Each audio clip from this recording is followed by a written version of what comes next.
रविवार को हमारा अवकाश था और परसों प्रथम समुल्लास में जो ईश्वर के नामों की व्याख्या यहाँ पर ऋषि कर रहे हैं। तो अभी तक पृथ्वी आकाश अर्थात जो ये जड़ जगत के नामों से जितने शब्द हैं वो भी परमात्मा के भी नाम हैं, उन्हीं की व्याख्या ऋषि यहाँ कर रहे थे। और अंतिम में जो किया था अन्न, अन्नाद और अत्ता, ये तीन नामों की व्याख्या ऋषि ने की थी कि परमात्मा का नाम अन्न, उसका नाम अन्नाद और अत्ता भी है। और साथ में उदाहरण दिया था कि जैसे गूलर के फल के अंदर कृमि पैदा वहीं पर होता है, वहीं रहता है, वहीं पर नाश को प्राप्त हो जाता है। इसी तरह ये पूरा संसार उस परमात्मा के अंदर ही पैदा होता है, उसी के अंदर रहता है, उसी के अंदर उसका जीवन चलता है और उसी में नष्ट हो जाता है। तो उसके बाद ऋषि ने फिर लिखा वस निवासे, अर्थात परमात्मा का नाम वसु है। तो आगे की चर्चा करते हैं। जी जी ये अपन सत्यार्थ प्रकाश का कर रहे। हाँ जी, सत्यार्थ प्रकाश का पहला समुल्लास। अच्छा अच्छा, जी जी जी, ठीक है। इसमें अब यहाँ पर ऋषि लिखते हैं रुधिर अश्रु विमोचने, इस धातु से निच और रक प्रत्यय होने से रुद्र शब्द सिद्ध होता है। यो रो रोधा यत्या न्यायकारिणो जनाना स रुद्र, जो दुष्ट कर्म करने हारों को रुलाता है, इससे परमेश्वर का नाम रुद्र है। अर्थात जो व्यक्ति दुष्ट कर्म करता है, धार्मिक कर्म करता है, जो वेदानुसार नहीं चलता है, अर्थात अधर्म और पाप करने वालों को परमेश्वर क्या करता है, रुलाता है।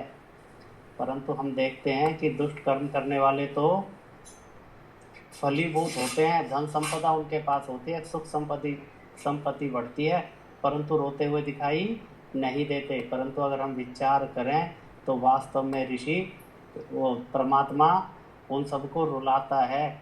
ऋषि ने लिखा है सत्यार्थ प्रकाश के अंदर कि दुष्ट कर्म करने वाले क्या होता है, कहते हैं समूल नष्ट हो जाते हैं, अपने पूरे कुल के साथ उनका नाश होता है। और उदाहरण देते हैं रावण का कि बहुत बड़ा विद्वान था, ज्ञानी था, और फिर भी दुष्ट होने के कारण समूल नष्ट उसका हुआ। तो इसलिए परमात्मा का नाम रुद्र है, क्योंकि वह दुष्ट कर्म करने वालों को रुलाता है।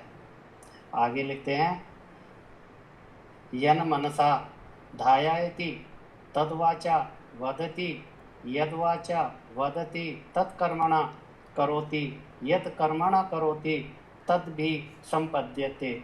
ये यजुर्वेद के ब्राह्मण का वचन है और उसके बाद उसकी व्याख्या ऋषि यहाँ पर करते हैं। बहुत बड़ा सिद्धांत यहाँ पर ऋषि देते हैं।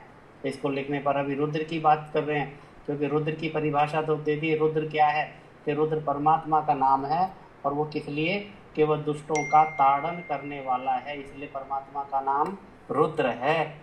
आगे लिखते हैं, इसे ध्यान से थोड़ा समझेंगे।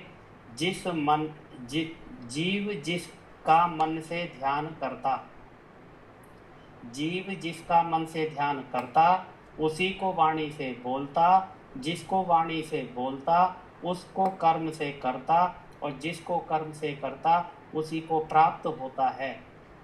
अर्थात यहाँ पर चार बात लिखी है कि एक व्यक्ति, एक आत्मा जिसको मन से ध्यान करता है, अर्थात जिस चीज का मन में चिंतन करता है, मनन करता है, उसका ध्यान करता है, उस पर विचार करता है, अर्थात मानसिक रूप से जिस चीज को करता है, अभी क्रियात्मक नहीं है, केवल मन से उसने सोचा है, मन से उसको विचार किया है। तो ऋषि कहते हैं कि जीव जिसका मन से ध्यान करता, यहाँ ध्यान करता में ये ना समझे कि परमात्मा का ध्यान करता, कहते हैं जिसका मन से ध्यान करता, तो जो चीजें सोचता है, विचारता है, मनन करता है, चिंतन करता है, लिखते हैं उसको वाणी से बोलता है। अर्थात वाणी में बोलने से पहले व्यक्ति विचार करता है, सीधा वाणी से नहीं बोलता। जो कुछ व्यक्ति बोलना चाहता है उससे पहले उसका मनन करता है, चिंतन करता है, तभी वाणी से बोल पाता है। तो जिसको मन से ध्यान करता है उसी को वाणी से बोलता है, और जो वाणी से बोलता है, जिसको वाणी से बोलता उसको कर्म से करता, और फिर उसके बाद उसको कार्य रूप में परिणीत कर देता है। अर्थात एक व्यक्ति जब कार्य करता है उससे पहले उसके बारे में सोचता विचारता है और फिर उसी के बारे में चर्चा करता है, अर्थात वाणी का प्रयोग करता है, और फिर उसके बाद उस कर्म को करता है। यहाँ पर कर्म हो जाता है। और फिर लिखते हैं जिसको कर्म से करता उसी को प्राप्त होता है, और जो उसने कर्म कर दिया उसी को प्राप्त होना। अर्थात कैसे प्राप्त होता है, अर्थात उस कर्म का फल वो उसको प्राप्त होता है। अर्थात कर्मफल सिद्धांत के यहाँ पर ऋषि परमेश्वर के नाम की व्याख्या करते करते कर्मफल सिद्धांत यहाँ पर देकर जा रहे हैं कि एक व्यक्ति चिंतन मनन करता है। अब यहाँ पर देखें कि कर्म करने के लिए 3 साधनों का प्रयोग किया। एक चिंतन मनन का, अर्थात मन से जो विचार किया, दूसरा वाणी से बोलना, और तीसरा फिर उसको क्रियान्वित करना, फिर उसके बाद उसका फल मिलता है। परंतु यहाँ पर फल ऐसा नहीं है कि एक व्यक्ति ने किसी चीज का चिंतन किया और उसको फल नहीं मिलेगा। अगर किसी ने चिंतन कर लिया, मनन कर लिया और निश्चय कर लिया, फिर चाहे कर्म को करे या ना करे उसका भी फल होता है। हाँ, यहाँ पर ये बात तो है कि एक व्यक्ति विचार करता है कि मैं बुरा कार्य करूँ या ना करूँ, सोचता रहता है मुझे करना चाहिए या ना करना नहीं करना चाहिए, और उसको सोचते सोचते अगर वो निश्चय कर ले कि नहीं मेरे को नहीं करना है क्योंकि ये बुरा कर्म है, तो वहाँ पर उसको कोई फल नहीं मिलेगा। और वहाँ पर यदि उसने ये निश्चित कर लिया कि हाँ ये गलत कार्य मैं करूँगा, तो आप निश्चित जाने कि उसका एक मानसिक कर्म हो गया। चाहे वो कर्म बाद में करे या ना करे, एक कर्म तो उसका बन जाता है। यह मानसिक कर्म कहलाता है। अर्थात तो मन से जिस चीज का निश्चय कर लिया, एक कर्म उसका बन गया। उसके बाद होता है वाणी का, अर्थात व्यक्ति ने वाणी से कोई भी पाप कर्म कर दिया तो वो माना जाएगा कि कर्म कर दिया। और वाणी से तभी होता है जब व्यक्ति मन में विचारता है। और उसके बाद होता है कर्म को करना, क्रियान्वित करना, उस काम को कर देना। अर्थात उस कर्म को करने के बाद भी उसका फल मिलता है, और तीनों का फल अलग अलग है। केवल मन से किया तो अलग फल, मन और वाणी से किया तो अलग फल, और यदि कर्म को क्रियान्वित कर दिया तो उसका अलग फल मिलता है। मिलता जरूर है। तो यहाँ ऋषि कहते हैं जीव जिसका मन से ध्यान करता उसी को वाणी से बोलता, जिसको वाणी से बोलता उसको कर्म से करता, और जिसको कर्म से करता उसी को प्राप्त होता है। अर्थात जो भी फल व्यक्ति को प्राप्त होते हैं, परमात्मा जो भी फल उसको देता है वो सारे का सारा क्या है, उसका किया हुआ है। परमात्मा अपनी तरफ से कुछ भी नहीं देता। आगे क्या लिखते हैं, इससे क्या सिद्ध हुआ कि जो जीव जैसा कर्म करता है वैसा ही फल पाता है। आगे लिखते, जब दुष्ट कर्म करने वाले जीव ईश्वर की न्याय रूपी व्यवस्था से दुख रूप फल पाते तब रोते हैं। अर्थात पाप करने वाला व्यक्ति परमात्मा के फल से बच नहीं सकता, उसे फल मिलेगा ही मिलेगा, और जब उसे फल मिलता है दुख रूप में तो वो कहते हैं कि तब रोते हैं, और इसी प्रकार ईश्वर उनको रुलाता है। मैंने जो ऊपर बात कही थी कि परमेश्वर का जो नाम रुद्र लिखा है कि दुष्ट कर्म करने वालों को रुलाता है, कब रोते हैं, जब उसका फल रूप मिलता है। कर्म करते समय तो वो बड़े खुश होते हैं, हमें दिखाई देता है बहुत सारे लोग दुष्ट कार्य करते हैं और उन्नति को प्राप्त होते हैं, परंतु ऋषि लिखते हैं कि जब उसका फल मिलता है तब रोते हैं। इसी प्रकार ईश्वर उनको रुलाता है, इसीलिए परमेश्वर का नाम रुद्र है। आगे लिखते हैं, आपो नारा इति प्रोक्ता आपो वै नरसून्वा ता यतस्याननं पूर्वम ते नारायणा स्मृता। यह मनुस्मृति का श्लोक है, पहले अध्याय का, और इसका अर्थ करते हुए लिखते हैं, जल और जीवों का नाम नारा है। यहाँ पर जो जल शब्द है ये केवल जल का नहीं है, ये क्या है, जड़ जगत के लिए, पांचों भूतों के लिए है। कि जल अर्थात पृथ्वी, जल, अग्नि, वायु, आकाश, उन पांचों पूरे जड़ संसार के लिए, इस प्रकृति के लिए जल शब्द आया है। जल और जीवों का नाम नारा है। अर्थात संसार के अंदर 3 ही तत्व हैं, आत्मा, परमात्मा, प्रकृति। आत्मा को छोड़ दें, परमात्मा को छोड़ दें तो आत्मा और ये सारा जड़ जगत, इस पूरे के लिए लिखा है। तो जल और जीवों का नाम नारा है। वे अयन अर्थात निवास स्थान है। अयन कहते हैं जहाँ पर रहा जाता है, निवास स्थान को अयन कहा जाता है। तो लिखते हैं वे अयन अर्थात निवास स्थान है। कौन, ये पूरी प्रकृति और जीव अर्थात आत्मा। लिखते हैं जिसका इसीलिए सब जीवों में व्यापक परमात्मा का नाम नारायण है। और ये परमात्मा क्या है? सब जीवों में व्यापक है, पूरे संसार में व्यापक है। इसीलिए क्योंकि संसार में व्यापक है अर्थात परमात्मा का रहने का स्थान है, इसीलिए परमात्मा का नाम क्या हो गया? नारायण हो गया। इसे आगे लिखते हैं, यदि आहलाते इस धातु से चंद्र शब्द सिद्ध होता है। यस चंदती चंदयति वह चंद्रा जो आनंद स्वरूप और सबको आनंद देने वाला है। यहाँ परमात्मा के दो गुणों की व्याख्या की है। वो क्या है? परमात्मा स्वयं आनंद स्वरूप है और दूसरा सबको आनंद देने वाला है, इसलिए ईश्वर का नाम चंद्र है। आगे लिखते हैं, मगी गत्यर्थक धातु से मंगेर लच इस सूत्र से मंगल शब्द सिद्ध होता है। यो मंगती मंगयति वासा मंगला जो आप मंगल स्वरूप, अर्थात परमात्मा का स्वरूप कैसा है? मंगल स्वरूप है, कल्याणकारी है और सब जीवों के मंगल का कारण है। और जो जीवों का मंगल होता है वो भी किस लिए होता है? परमात्मा के कारण होता है। अर्थात जीवों के कल्याण का कारण भी क्या है? परमपिता परमात्मा है, जीवों के मंगल का कारण है, इसीलिए उस परमेश्वर का नाम मंगल है। अब आप यहाँ पर देखें, ये जितने भी नाम ऋषि ने यहाँ पर लिखे हैं ये सारे कौन से हैं? ग्रहों के भी नाम हैं। अर्थात ये चंद्र, सूर्य, आकाश, पृथ्वी, ये सारे ग्रह और उसके बाद फिर मंगल, बुध, बृहस्पति, ये सारे के सारे ऋषि ने एक ही स्थान पर नाम दिए हैं। ये सारे ग्रहों के भी नाम हैं, नक्षत्रों के नाम हैं और परमात्मा के भी हैं। तो इसलिए इन दोनों को इकट्ठा ना करें, क्योंकि एक ही शब्द के अनेक अर्थ हैं। ये परमात्मा के भी नाम हैं और जड़ वस्तुओं के भी नाम हैं, परंतु हमारे पौराणिकों में या जिनको अब ये सनातन कहते हैं, इनमें क्या हो गया कि इन्होंने परमात्मा के नाम को और उसके साथ लगाकर बोला परमात्मा का नाम क्या है? मंगल है। तो उन्होंने क्या किया कि मंगल ग्रह को ही परमात्मा मान लिया। बस यही पर एक भूल हो गई और उन्होंने परमात्मा को छोड़कर मंगल ग्रह को पूजना शुरू कर दिया, चंद्र को पूजना शुरू कर दिया, बृहस्पति को पूजना। आचार्य माता साधन तो बनते हैं, वो ज्ञान उन्होंने कहाँ से लिया? यदि हम चलते चले जाएं तो अंत में ज्ञान देने वाला कौन है? ज्ञान परमपिता परमात्मा से मिलता है। इसीलिए क्या है कि जो स्वयं बोध स्वरूप है और सब जीवों के बोध का कारण है, इसलिए उस परमेश्वर का नाम बुद्ध है। अब यहाँ पर वही पहले मंगल की बात थी, अब बुद्ध की बात है। तो ये और एक चीज और बताता हूँ कि ये ग्रहों के साथ साथ किसके भी नाम हैं? ये सोमवार, मंगलवार, बुधवार वो भी हैं। तो चंद्र को सोम भी कहा जाता है।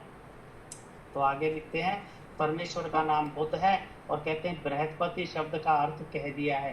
पीछे बृहस्पति शब्द का अर्थ ऋषि कर आए थे, इसलिए बुद्ध के बाद बृहस्पति है, तो कहते हैं कि बृहस्पति को वहां लिख दिया। उसके बाद लिखते हैं ईशुचिर पूति भावे इस धातु से शुक्र शब्द सिद्ध हुआ। यह सुचेती सोचेती वास शुक्रा जो अत्यंत पवित्र और जिसके संग से जीव भी पवित्र हो जाता है, इसलिए परमेश्वर का नाम शुक्र है। तो ये शुक्र है किस लिए? कि परमात्मा क्या है? अत्यंत पवित्र है। और मनुष्य को भी शुद्ध होने के लिए क्या आवश्यक है? कि परमात्मा का जितना जितना संग करेगा उतना उतना आत्मा भी पवित्र हो जाएगा, अर्थात अशुद्धियों से दूर हो जाएगा, उसके गुण कर्म स्वभाव शुद्ध हो जाएंगे। आगे लिखते हैं, चरा गति भक्षणयो इस धातु से शनैश अव्यय कि जहाँ पर ये शनिश्चर का मंदिर बना हुआ है वहाँ लोग चोरी भी नहीं करते। और आप लोग वहाँ गए हो या देखा हो या आपको जानकारी हो कि वहाँ घरों के अंदर ताले भी नहीं है, केवल कुंडियाँ होती हैं, मैंने देखा है। अर्थात शनिश्चर देवता का इतना वहाँ पर प्रकोप है, इतना डर है उन लोगों के मन में। तो लिखते हैं कि जो आविष्कार है क्या? शनिश्चर परमात्मा का नाम है। और क्यों है? कौन से गुण के कारण है? लिखा है जो सब में सहज से प्राप्त, अर्थात परमात्मा को पहले एक जगह सिद्धांत आया था, ऋषि ने लिखा था परमात्मा कैसा है?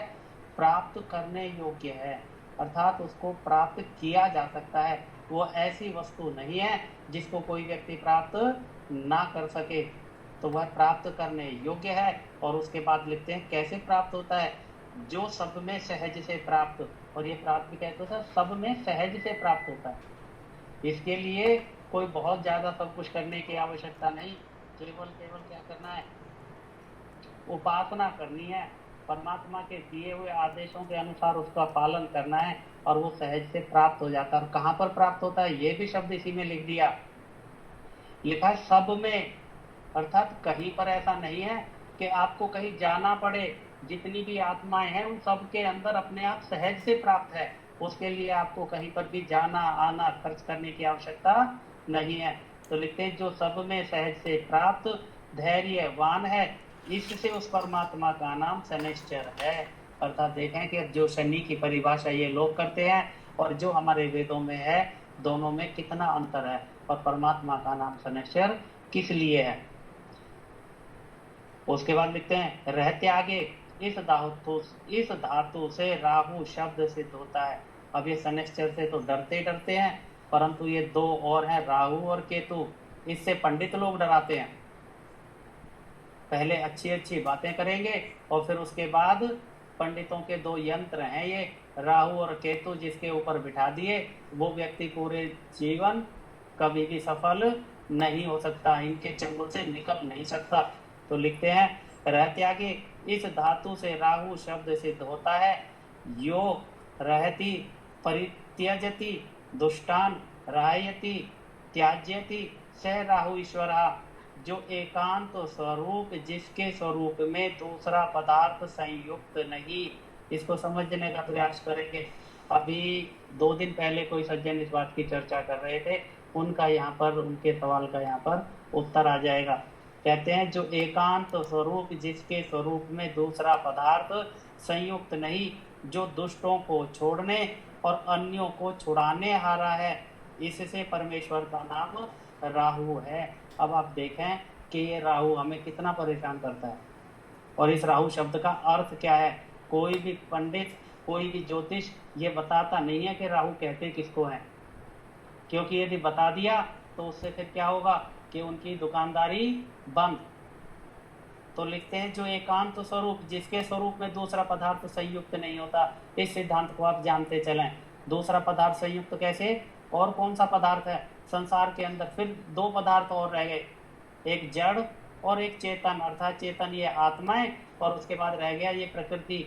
तो ये दोनों पदार्थ क्या है, परमात्मा के साथ संयुक्त नहीं होते। और जबकि सिद्धांत क्या है कि परमात्मा इन सबके अंदर रहता है और ये परमात्मा के अंदर रहते हैं, अर्थात परमात्मा से ये अलग भी नहीं है, परंतु व्यापक व्याप्य का संबंध होते हुए भी फिर यहाँ पर सिद्धांत देते हैं कि यह परमात्मा दूसरे के साथ संयुक्त नहीं होता, अर्थात इसकी अपनी सत्ता हमेशा बनी रहती है। अर्थात उसके गुण दोष धर्म जितने भी हैं वो परमात्मा में नहीं आते। परमात्मा चाहे इनमें व्यापक है और या ये परमात्मा के अंदर हैं तब भी। इसीलिए कहा है कि जो एकांत स्वरूप है, अर्थात इसका स्वरूप कैसा है, बिल्कुल अपना है, अलग है, निराला है, और जिसके स्वरूप में दूसरा पदार्थ संयुक्त नहीं। और उसके बाद एक और यहाँ पर गुण लिखा है, जो दुष्टों को छोड़ने। तो परमात्मा क्या करता है, दुष्टों को छोड़ देता है। कैसे छोड़ता है, पीछे जब हम चर्चा कर रहे थे तो क्या था कि जो व्यक्ति अच्छे कार्य करता है, परमात्मा उसको क्या कहता है, उसको उत्साह देता है, उसको प्रेरणा देता है कि हाँ यह कार्य करो। और इसका अनुभव आपने भी किया होगा, जब हम कोई परोपकार का कार्य करते हैं तो हमें उत्साह प्राप्त होता है। और ये किसकी तरफ से आता है, ऋषि लिखते हैं कि परमात्मा की तरफ से आता है। और परंतु जब हम गलत कार्य करते हैं, दुष्ट कार्य करते हैं, अधर्म के कार्य करते हैं, तो भय शंका लज्जा, ऋषि ने इसकी कई बार चर्चा की है, हमें भय शंका लज्जा प्राप्त होती है। और वो कहाँ से प्राप्त होती है, वो भी परमात्मा की तरफ से प्राप्त होती है और हमारे अंदर से आती है कि कार्य गलत है, नहीं करना चाहिए। और ये परमात्मा बार बार इसकी चर्चा, इसकी प्रेरणा अंदर से करता है भय शंका लज्जा के रूप में। फिर कहते हैं, ऋषि कहते हैं परमात्मा क्या है, दुष्टों को छोड़ने वाला है। और जो व्यक्ति बार बार दुष्टता करता है, बार बार दुष्टता करता है, प्रेरणा करने के बाद भी नहीं रुकता, तो ईश्वर क्या करता है, उसे छोड़ देता है, ये प्रेरणाएं करना बंद कर देता है। आप इस चीज का अनुभव भी करेंगे कि जो व्यक्ति दुष्टता करते रहते हैं जीवन के अंदर, जिनके रास्ता दुष्टता अधार्मिक मार्ग पर चले गए, उन लोगों को फिर प्रेरणा भी आनी बंद हो जाती है, अर्थात उनको भय शंका लज्जा भी पहले तो होती है, बाद में बंद हो जाती है। अगर वो ये बंद हो जाए अंदर से प्रेरणा आनी, तो आप उसको मानकर चलें कि परमात्मा ने दुष्ट व्यक्ति को छोड़ दिया। तो इसीलिए यहाँ पर लिखा है जो दुष्टों को छोड़ने और अन्यों को छुड़ाने हारा है, और उन दुष्ट व्यक्तियों से अन्य व्यक्तियों को भी छुड़ाता है। अर्थात परमात्मा हमें आदेश देते हैं कि आपको इन दुष्ट व्यक्तियों के साथ नहीं रहना, ये प्रेरणा भी हमेशा करते हैं। वेद में लिखा है कि हमें दुष्ट व्यक्तियों के साथ नहीं रहना चाहिए, उनका सुधार किया जा सकता है, करने का प्रयत्न करना चाहिए, परंतु छोड़ के रखना चाहिए, अर्थात उनके साथ लिप्त नहीं रहना। तो इससे परमेश्वर का नाम राहु है। तो ये राहु हमें तंग करने की बजाय क्या करता है, हमारा रक्षक है, दुष्टों से छुड़ाने वाला है और दुष्टों को सहाय देने वाला नहीं है, दुष्टों को ताड़न करने वाला है। आगे लिखते हैं कित निवासे रोगापन, यानी चाह इस धातु से केतु शब्द सिद्ध होता है। यह केतयति चिकित्सति वास केतुरीश्वर, जो सब जगत का निवास स्थान, सब रोगों से रहित, मुमुक्षुओं को मुक्ति समय में सब रोगों से छुड़ाता है। अब यहाँ पर 3 परमात्मा के गुण लिखे हैं। जो सब जगत का निवास स्थान, अर्थात पूरे का पूरा जगत कहाँ पर है, परमात्मा के अंदर है। परमात्मा की व्यापकता कितनी है, जितनी व्यापकता इस जगत की उससे ज्यादा परमात्मा की है, अर्थात परमात्मा के अंदर जगत है। तो कहते हैं जो सब जगत का निवास स्थान, सब रोगों से रहित, और परमात्मा क्या है, इन दुखों से रहित है, रोगों से रहित है, पीड़ाओं से रहित है। अर्थात परमात्मा के अंदर इस तरह का कोई भी गुण नहीं है कि उसको पीड़ा होती हो, दुख होता हो, कैसा, जैसा मनुष्यों को होता है, आत्माओं को होता है। और लिखते हैं मुमुक्षुओं को मुक्ति समय में सब रोगों से छुड़ाता है। अर्थात जो आत्माएं मुक्त हो जाती हैं, मुक्त होने के बाद उनको क्या होता है, जो ये सांसारिक दुख हैं जिनको हम शरीर में रहते हुए भोगते हैं, वहां पर वो छूट जाता है। किस कारण से, परमात्मा के कारण से छूटता है। परमात्मा मुमुक्षुओं को दुखों से छुड़ा देता है, और इसीलिए मुक्ति में जाना आवश्यक है, क्योंकि मुक्ति में जाए बिना हम दुखों से नहीं छूट सकते। इसलिए लिखा है इसलिए उस परमात्मा का नाम केतु है। अब यहाँ पर ऋषि ने शनैश्चर, राहु, केतु, इन तीनों के तीनों जिससे आदमी पूरी जिंदगी जकड़ा रहता है, उन सब की परिभाषा की है कि परमात्मा के नाम है और इनसे हमें डरने की आवश्यकता नहीं है। आगे लिखते हैं यज देव पूजा संगतिकरण दानेशु, इस धातु से यज शब्द सिद्ध होता है। यज्ञो वही विष्णु, यह ब्राह्मण ग्रंथ का वचन है। यो जयति विद्वद भिरिजयते वा सा यज्ञा, यो जयति विद्वद भिर्जयति वा सा यज्ञा, जो सब जगत के पदार्थों को संयुक्त करता और सब विद्वानों का पूज्य है, और ब्रह्मा से लेके सब ऋषि मुनियों का पूज्य था, है और होगा। इससे उस परमात्मा का नाम यज्ञ है, क्योंकि वह सर्वत्र व्यापक है। जैसे यज्ञ सर्वत्र व्यापक है, इसलिए परमात्मा को भी लिखा है क्योंकि वह सर्वत्र व्यापक है, इसलिए परमात्मा का नाम यज्ञ है। और यहाँ पर यज्ञ की परिभाषा करते हुए लिखा है जो सब जगत के पदार्थों को संयुक्त करता है, अर्थात परमात्मा ही इन परमाणुओं से उनको संयुक्त करता करता इस प्रकृति को बनाता है। तो कहते हैं पदार्थों को संयुक्त करता है, सब विद्वानों का पूज्य है। जितने भी संसार के विद्वान लोग हैं वो किसकी पूजा करते हैं, परमात्मा की पूजा करते हैं, और उसी का आदेश ऋषि ने किया है कि हमें उसी की उपासना, स्तुति और प्रार्थना करनी चाहिए, अन्यों की नहीं। तो विद्वान लोग किसकी पूजा करते हैं, ईश्वर की। सब विद्वानों का पूज्य है, और ब्रह्मा से लेके सब ऋषि मुनियों का।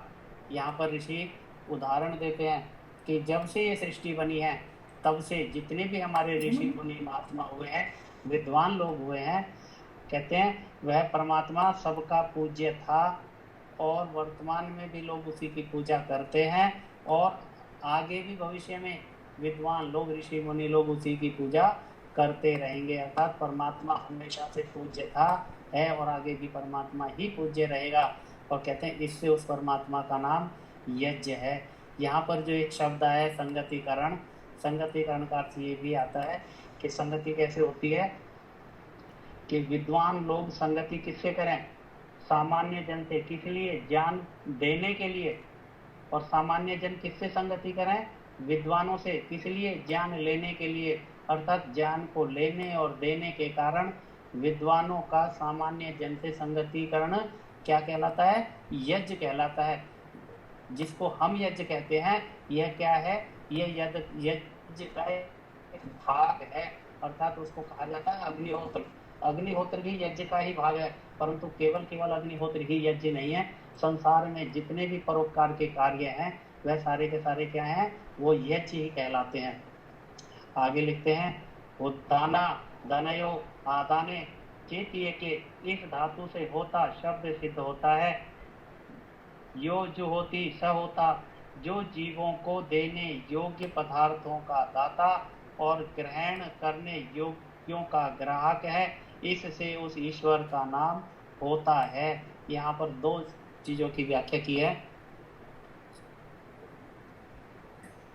अर्थात जो जीवों को देने योग्य पदार्थों का दाता, अर्थात जो पदार्थ जीव को आवश्यक हैं, जो जो उनको चाहिए इस जीवन के लिए, उन सब पदार्थों को देने वाला कौन है? परम पिता परमात्मा है। और इस पे आप यदि विचार कर कर चलें तो वास्तव में हम ये इस निर्णय पर पहुंचेंगे कि जितनी भी वस्तुएं हैं ये सब परमात्मा की तरफ से दी जाती हैं। इनको प्राप्त करने के लिए जो हमें पुरुषार्थ करना है वो परमात्मा की दी हुई चीज़ों को केवल हमें क्या करना है? उनको लेना है, उनको उपयोग करना है, उसी के लिए पुरुषार्थ करते हैं। देने वाला कौन है? परमपिता परमात्मा है। अन्न भी कौन देता है? परमात्मा देता है। हम क्या करते हैं? केवल बीज को धरती में उगाते हैं और छोड़ देते हैं। उसके बाद किसका कार्य है? परमात्मा का कार्य है। इसलिए जितनी भी वस्तु हमारे जीवन के लिए आवश्यक है उनको देने वाला कौन है? परमात्मा है। तो कहते हैं जो जीवों को देने योग्य पदार्थों का दाता और ग्रहण करने योग्यों का ग्राहक है। अब ये परमात्मा ग्राहक कैसे है? लिखा है ग्रहण करने योग्य। अब कौन सी चीज है ग्रहण करने योग्य? देने योग्य क्या है? जो हमारे जीवन के लिए आवश्यक है, मुक्ति को प्राप्त करने के लिए जो हमें आवश्यक है, उन सब चीजों को परमात्मा देता है। और परमात्मा ग्रहण किसको करता है? ग्रहण करने योग्यों को। और वो ग्रहण करने योग्य क्या है? वो हमारे कर्म हैं। परमात्मा हमारे कर्मों को ग्रहण करता है। अर्थात हम कर्म करते जाते हैं और वो परमात्मा के ज्ञान में संग्रहित होते जाते हैं। उसके बाद जैसे जैसे परमात्मा अपनी न्याय व्यवस्था के अनुसार उसका फल देता जाता है, वो कर्म समाप्त होते जाते हैं। तो परमात्मा क्या करता है? हमारे कर्मों को ग्रहण करने वाला है, उनको संचित रखने वाला है। कहते हैं इससे उस ईश्वर का नाम होता है। आगे लिखते हैं बंध बंधने, इससे बंधु शब्द सिद्ध होता है। यह स्वस्मिन् चराचरम जगत बधनाति बुद्ध वद धर्मात्मा नाम सुखाय सहायो वा वर्तते सबंधु, जिसने अपने में सब लोक लोकांतरों को नियम से बद्ध कर रखे। पहला लिखा है कैसे कि परमात्मा ने जितने भी लोक लोकांतर हैं उनको क्या किया हुआ है? बद्ध किया हुआ है। कैसे बद्ध किया हुआ है? नियम में बद्ध किया हुआ है। अर्थात ऐसे ही नहीं कि उनको पकड़ के रख लिया और कुछ नहीं करना। कहता है एक नियमानुसार उनको बद्ध किया हुआ है। एक नियम में, किसके नियम में चलते हैं? परमात्मा के नियम में वो सब कार्य कर रहे हैं। तो कहते हैं जिसने अपने में सब लोक लोकांतरों को नियमों से बद्ध कर रखे और सहोदर के समान सहायक हैं। और वो परमात्मा कैसा सहायक है? सहोदर के समान, अर्थात भाई के समान सहायक है। इससे अपनी अपनी परिधि व नियम का उल्लंघन नहीं कर सकते। जैसे भ्राता भाइयों का सहायकारी होता है, वैसे ही परमेश्वर ही पृथ्वी आदि लोकों के धारण, रक्षण और सुख देने से बंधु संजक है। तो परमात्मा के यहाँ पर 3 गुण कौन से लिखे कि इन सब लोगों का धारण करने वाला, क्योंकि उनको अपने नियमों में बांध कर चलाता है, और उसके बाद क्या है, रक्षण करता है, धारण करता है, रक्षण करता है, और एक लिखा है सुख देने से। और ये सुख किस प्रकार का है, भाई के समान सुखदायक है। संसार के अंदर सबसे ज्यादा यदि कोई सुख देने वाला होता है तो कौन है, सहोदर है, भ्राता है, बंधु है। और इसीलिए परमात्मा का नाम क्या लिखा है, बंधु संजय है। माइक बंद करेंगे।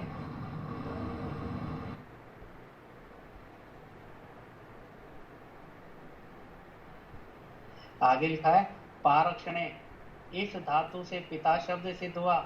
यह पाति सर्वांश पिता, जो सबका रक्षक, जैसा पिता अपने संतानों पर सदा कृपालु होकर उनकी उन्नति चाहता है, वैसे ही परमेश्वर सब जीवों की उन्नति चाहता है, इससे उसका नाम पिता है।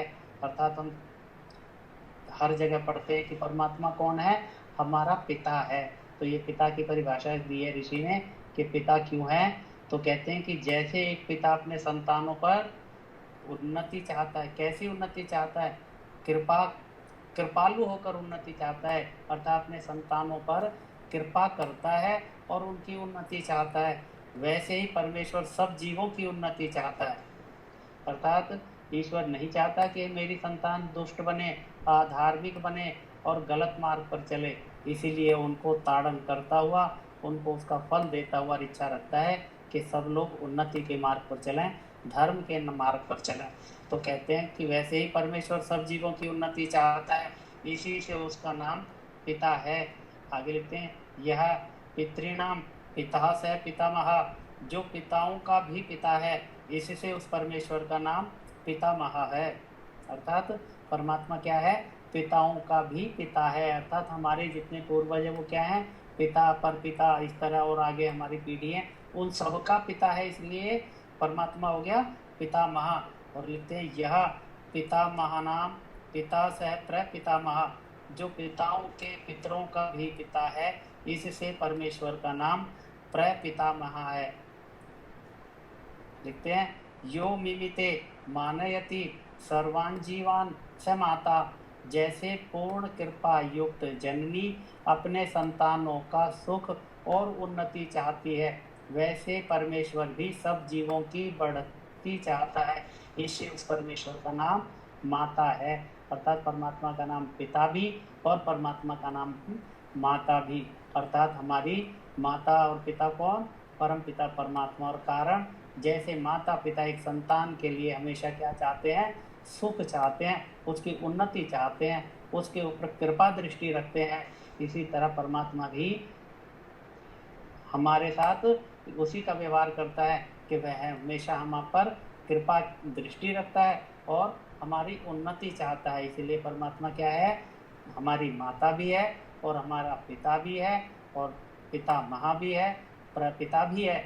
इसीलिए यहाँ पर ऋषि ने माता पिता इनकी व्याख्या कर दी, और जितने भी ये ग्रह हैं उनके नामों से जो परमात्मा का नाम है उनकी ऋषि ने यहाँ पर व्याख्या की है, उसको हम समझते चलें। आज का यहीं पर विराम करते हैं। आप लोगों को कोई शंका हो तो मंत्र पाठ के बाद रखेंगे। सभी का स्वागत रहेगा। मंत्र पाठ। ओम विश्वानि देव सवितर्दुरितानि परासुव, यद्भद्रं तन्नःआसुव। ओम शांति शांति शांति। ओम।